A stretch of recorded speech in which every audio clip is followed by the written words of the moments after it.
Welcome to the MOJO Change of Perspective. Have you ever wondered what you would ask an all-knowing genie if you had the chance? I know what my question is. Who built the pyramids? Why? And how did they do it? It's one of humanity's greatest mysteries, and the honest answer is we don't know. Sure, we have theories, but they often fall short of truly explaining the whole picture. So, what do we know?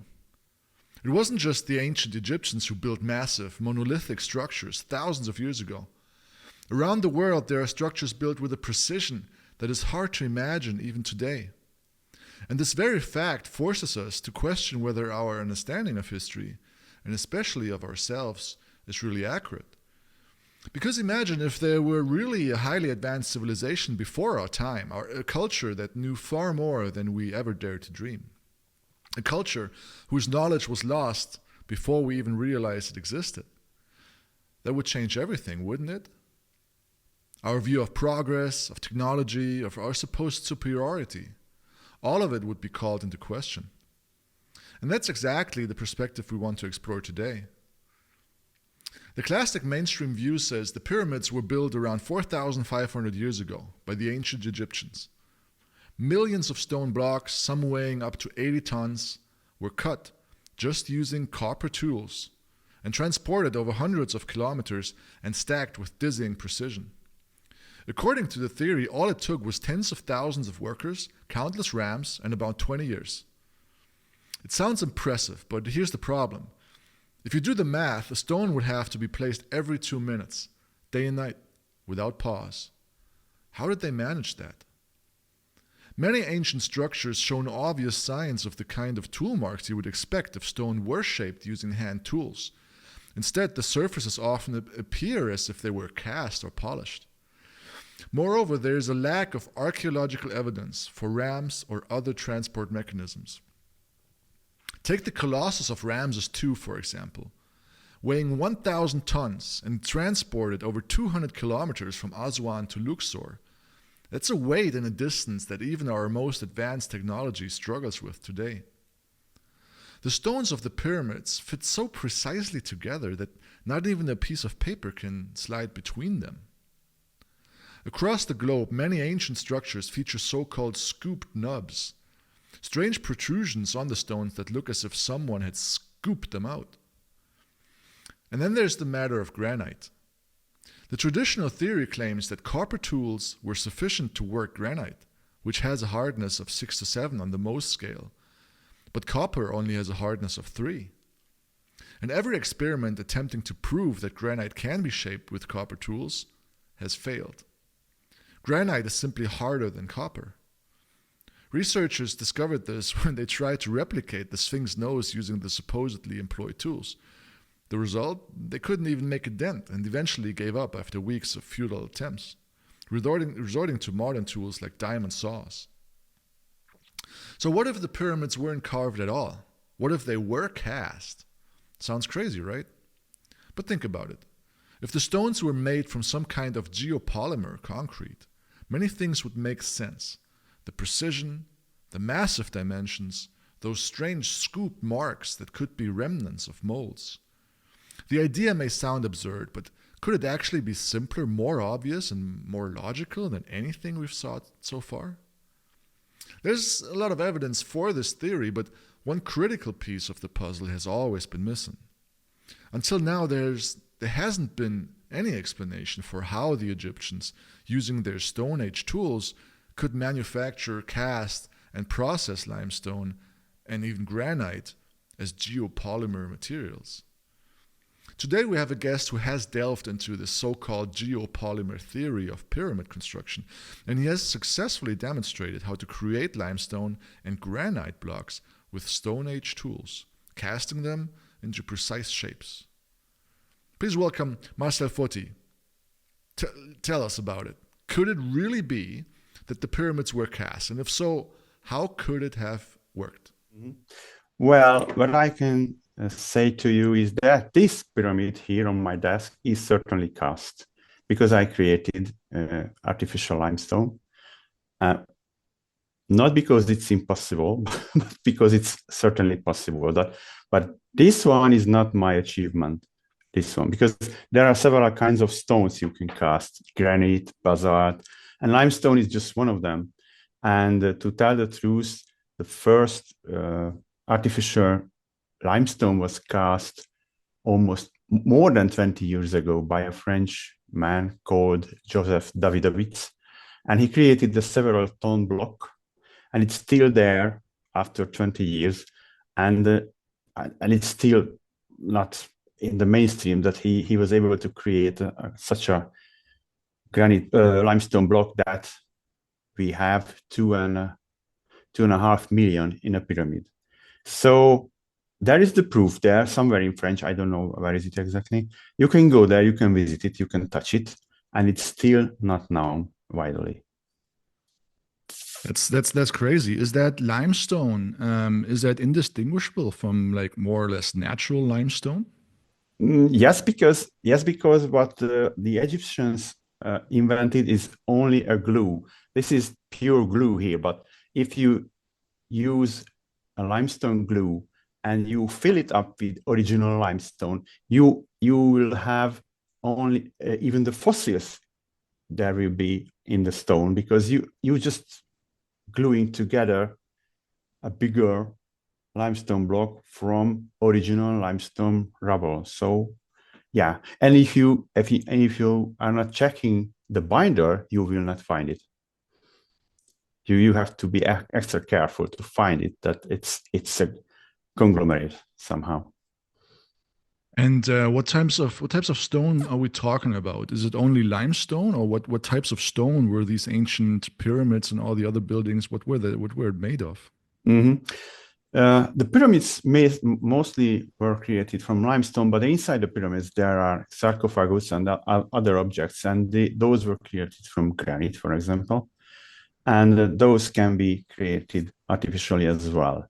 Because if we think about it, stones are just the same material we have all around us. And it's a chemical composition, nothing more. And you can create it via chemical processes for sure.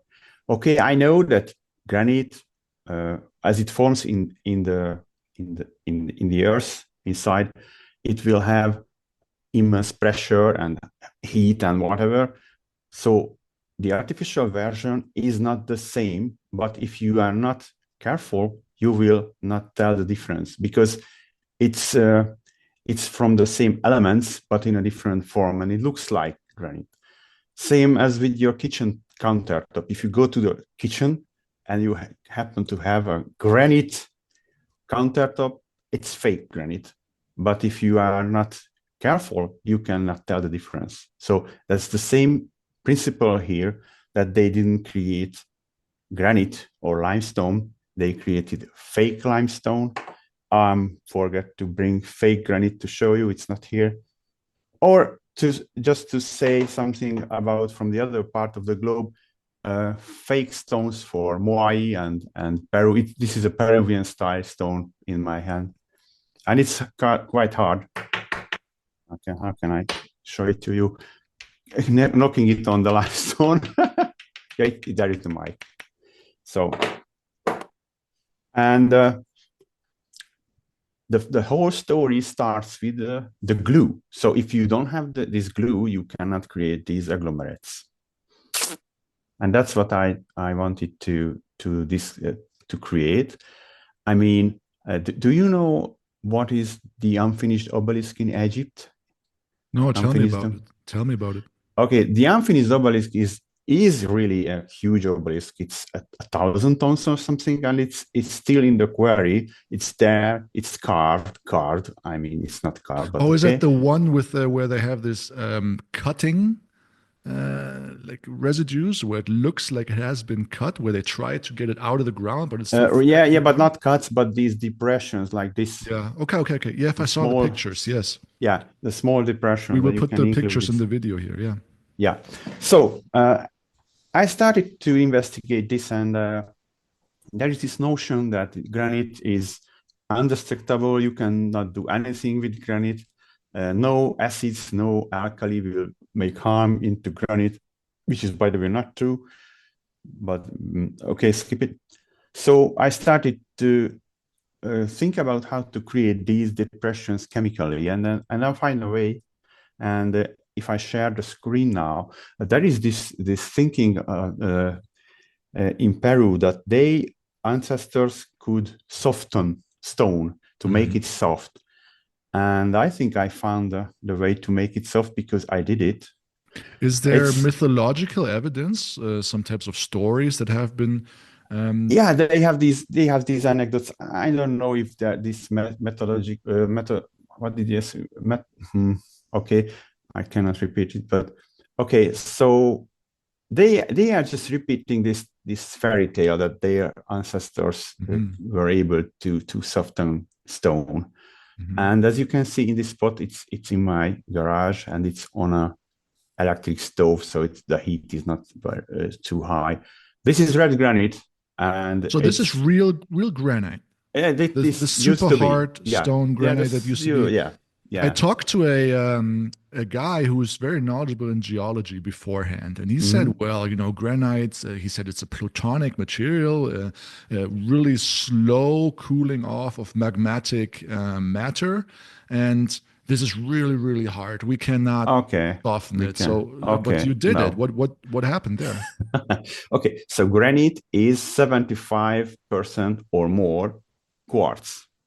And I attack the quartz content. And if you can attack and decompose the quartz, you decompose the stone. So what is happening here basically is that I'm decomposing the quartz so that the stone falls apart. And it's basic chemistry. Okay, let's say the name of this material is sodium hydroxide, but it could be 4 other elements. So this is not something infrequent or impossible. There are 4 everyday materials that can do that, and I did it in this pot with sodium hydroxide, molten sodium hydroxide, actually. So to your knowledge, is that the first time that has ever been done, molten granite? Yeah. Okay. So humanity do know that granite, that the quartz can be edged chemically. Only archaeologists don't know that granite is 75% quartz, and quartz can be modified chemically. So it's a problem of archaeology, not the whole knowledge of the human race. Because this is what I'm doing here is not different from people trying to recycle precious elements from chips, from silica, how to say, these green computer chips. When they are out of their life cycle, they recycle it and they decompose it the exact same way. So there is even an industrial process to do this with quartz and with silicon dioxide. Only this memo has never reached archaeology, and that's the problem. I read something that one argument for or against the synthetic cast stone theory is that there's fossil remains within the large stones, within the large limestones. And what is your take on that? Yeah, that I just ordered fossil limestones from Temu, and I will put in my next pyramid, because you can. What we are creating is a glue, as I told you already, and you can. There is the bottom of the pyramid, very good. You can see its crust. And you can put anything in this glue, even original limestone, fossils and whatever, and rubble. Actually, this one was created by using a limestone powder. But if I put in the fossil parts of the limestone rubble, then there are fossils in there. It's not a problem. Okay, am I understanding you correctly that the idea is that they have melted natural limestone and melted natural granite and from there recast it? Okay, it's 2 different kind of stones. Yeah. On the right, this in the pot, that's granite. Yeah. You etch it chemically to create a granite glue so-called water glass. And this is true for all kind of stones that are volcanic. Let's phrase this way. And on the left side, is limestone. It's a totally different kind of stone from the bottom of the oceans. Now we don't melt this one. We just crush it and reconstruct it with limestone glue. But that limestone glue is not the same. So it's two separate kind of stones. Mm-hmm. Okay, so now it's not the way that I can melt granite and create limestone from it. No. No. I didn't mean that. But the idea was, so they took like original granites and then they worked on it. Like they decompose it, right? And then they were able to mold it. Yeah. Yes. Yeah. Can I show you this, because this is quite funny? Oh, please, yeah. Can you stop the screen sharing so we can see it a little larger? Let's stop it. Mm-hmm. I have the only one and the real Excalibur on my desk. Can you see it? Yes, I see it. Yeah, it's a little sword. And is it a granite block? Is it true granite? Yeah. No, it's fake. I created it. I embedded this cheap metal sword, which I also bought online. So if I sent this to a geologist, would he know if it was fake or real? From the sword, yeah. But actually, no, because what's interesting is that I'm decomposing the quartz part of the granite, which is silicium dioxide. And when I recreate the granite, I also create silicium dioxide, but not quartz. It's a different form. It's kind of glass, but chemically they are the same. So if they think they are watching a natural granite, then they will see a natural granite. If they are using tools to discover the chemical elements inside, they will be the same. But this glue is not quartz, but amorphous silica. And both of them are SiO2 with the chemical equation being the same. And both are transparent, and a lot of properties are the same, but it's not the same form of silicium dioxide. If somebody equipped with your knowledge would go out into ancient Egypt and really check on the stone again with that knowledge, with the idea of, or the knowledge of being able to differentiate there, would they be able to say, well, yeah, it's true, they have been cast? Yeah, in theory, yes, but all the analysis tools are set up with the assumption that artificial stones do not exist. Just one quick example: there is an handheld tool. It's like a phone like this, which you press to the stone, and it will tell you the chemical composition of the stone. And this is a preset to lie to you that the stone is natural. So if you use this one, you will never tell. Yes, you can tell the difference, but you need to be cautious, and you need to go the extra steps to figure out what's going on. Okay, so it's a matter of really changing our perspective and really going into with different assumptions, and then taking different kind of measurements. Do you have an idea how much a project like this would cost to make like a first prototype of studies where we would be able to show if they were cast or not? I'm not ready with the methodology to do it. Yeah, but it will be done. But at the moment, the problem is that I can tell if it's different if I can pick a sample and put it in, like, for example, in my pot and let it melt.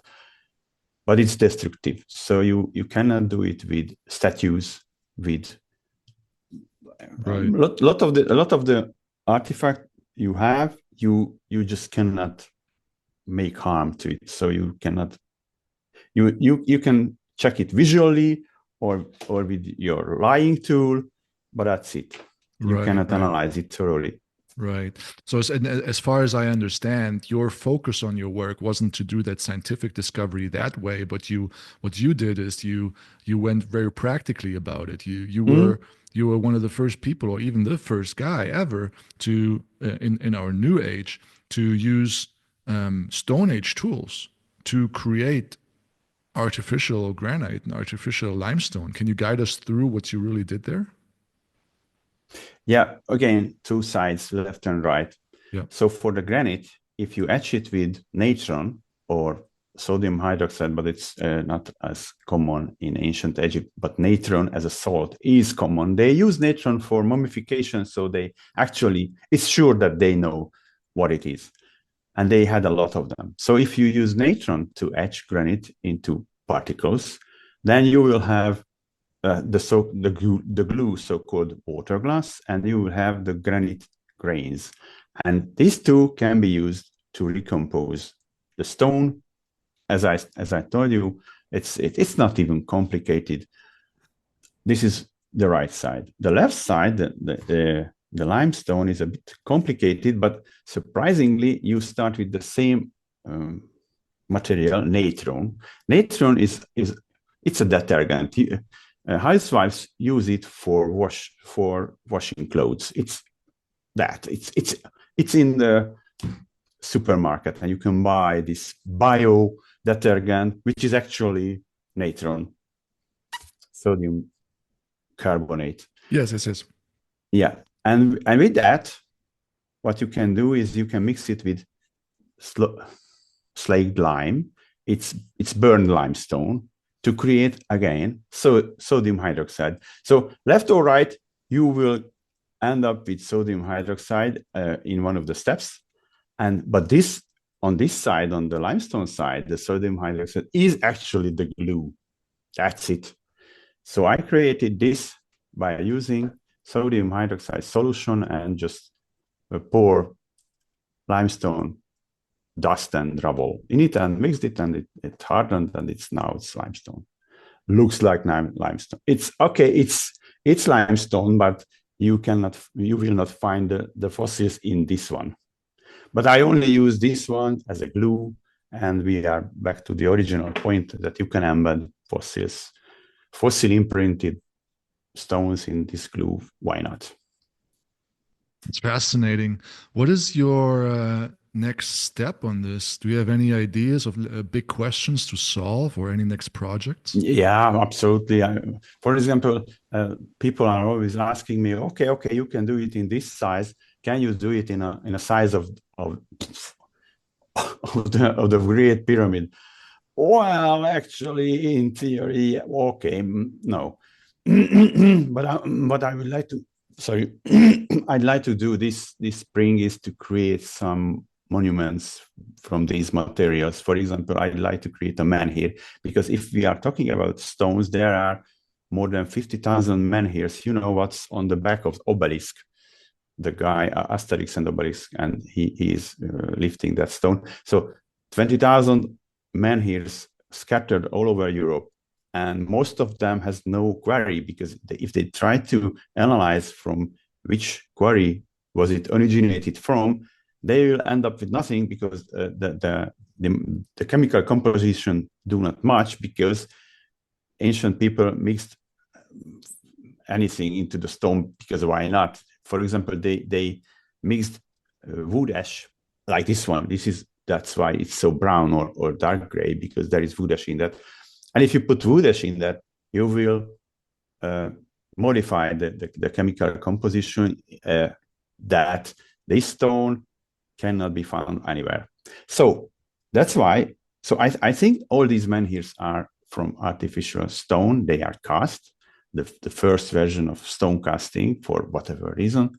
And this spring, I would like to create a menhir. So I'm collecting wood ash from the neighborhood, and I'm preparing for that. And the next one is, for example, to back to limestone, to create something big from artificial limestone. But there is something big from artificial limestone. Do you know the Coral Castle in I think it's in California, USA? No. There is a guy who built a complete castle alone with several ton blocks. And it's there, and you can go there, and everybody is just admiring the guy who is already passed away. But anyway, he created something from artificial limestone, something big. But I would like to create something big, like a cubic meter, big block of artificial limestone or something like that. These are the challenges that I know. I see a clear path how to do it, because I just go there and do it, and bam, ta-dam, it's done. The next one is to try to recreate some Egyptian vases which are impossible. Do you know these vases? Can I show you just one of these? Yeah, show me. As far as I understand, they have a level of precision which is hard to grasp. Yeah, that's okay. The level of precision is one thing, but the other is that both of them are very good. So how do you create, for example, this one using rotation? You cannot. It's impossible. So either you do it manually somehow, or you have an ancient laser technology and you just carve it with laser. I don't believe that. Or it's a casting. These are the three choices. And about the precision, if you look out the window, what you see the glass. You see through the glass, okay, but there is the glass. And this glass has the precision of micrometers or something, I don't know. How the window glass was created? Was it created with lasers or something? No, it's a floated glass, molten glass poured over molten tin, and then let gravity do the thing that gravity is very best, is to create a flat surface. And for example, here, all of these vases has this flat surface, which is a telling property. I don't know how they did it. I don't know. I'm not telling I know, but there are some properties that suggest that it was cast as well. I think these were cast upside down somehow, but I didn't even try. I didn't even start to investigate them. That's so interesting, Marcel. I think you're a prime example of what really the scientific method and then scientific endeavor is really about. Letting your curiosity guide you and addressing all the critiques. I'm following you on X, on Twitter, and there's a lot of critique on your theories, but you always keep addressing them.